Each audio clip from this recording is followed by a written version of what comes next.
Man macht diesen Garten, diese Tür auf und fällt irgendwie plötzlich hier aus der Welt und ist so ganz weit weg.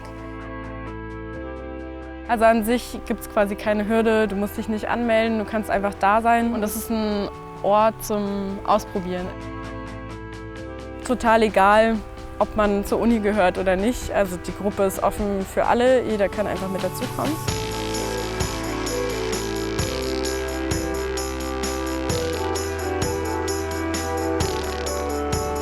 Weil das Krankenhaus direkt hier Nachbar ist, hatte man sich diesen Garten ausgeguckt, da ein Parkdeck zu bauen.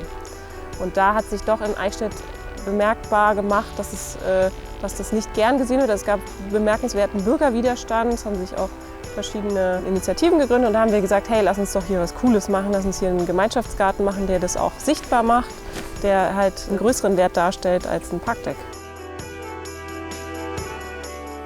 Wenn man hier gärtnert, dann erkennt man, dass man eine Alternative zum Einkauf im Laden hat.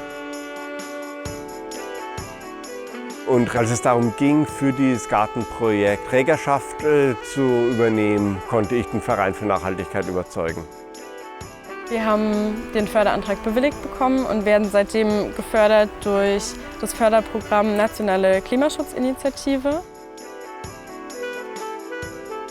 Innerhalb dieser Veranstaltung, also es können ganz verschiedene Formate sein, wie Workshops, Aktionstage, aber auch Feste, wollen wir mit verschiedensten Akteuren und verschiedenen Leuten aus der Bevölkerung ins Gespräch kommen über Ressourcen und klimaschonendes Verhalten und einfach aufzeigen, dass viele Sachen ganz leicht auch selbst im Alltag umzusetzen gehen und den Leuten das Gefühl der Ohnmacht nehmen, dass man selbst gar nichts dazu beitragen kann, weil es geht leichter, als man denkt.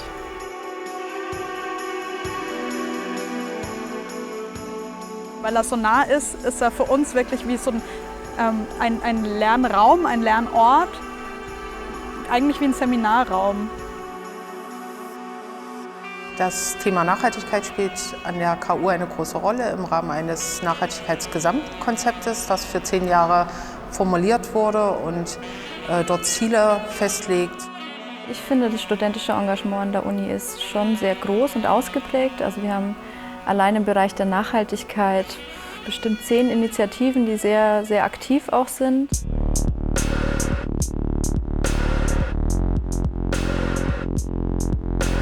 Diese Theorie der Uni so ein bisschen runterzubrechen und auch niederschwellige Zugänge zur Nachhaltigkeit zu bieten. Also dass man durch das Imkern und die Gartenarbeit, aber eben auch diese Öffnung vom Garten in die Stadt hinein, also dass auch Bürgerinnen und Bürger oder mal Schulklassen, Kindergartenkinder in den Garten kommen, ist halt ein total guter Einstieg in die Uni und die Nachhaltigkeit der Uni durch den Garten.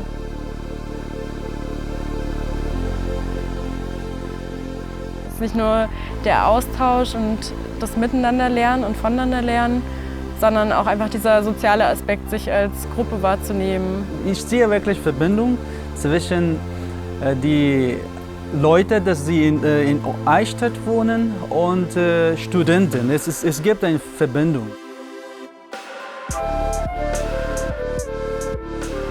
Für die Kinder auch, sie kommen hier und sie machen viel Spaß. Wir haben gegrillt, Gemüse, verschiedene und Lagerfeuer.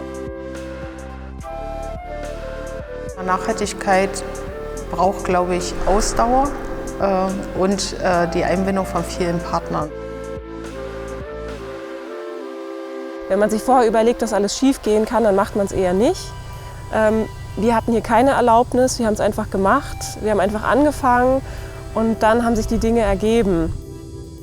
Freiflächen den Studierenden für die eigene Gestaltung zur Verfügung zu stellen und darauf zu vertrauen, dass dort in irgendeiner Weise Bildung für nachhaltige Entwicklung und Reflexion über Zukunftsfragen stattfinden wird. Sich Verbündete suchen. Ich glaube, die Zeichen jetzt sind so gut wie nie. Für die Darstellung der Uni als nachhaltige Uni sind ganz oft die Bienen- und Honigprodukte des Gartens oder eben Bilder aus dem Garten sind so der Spiegel der Nachhaltigkeit, da wird oft der Garten eben verwendet.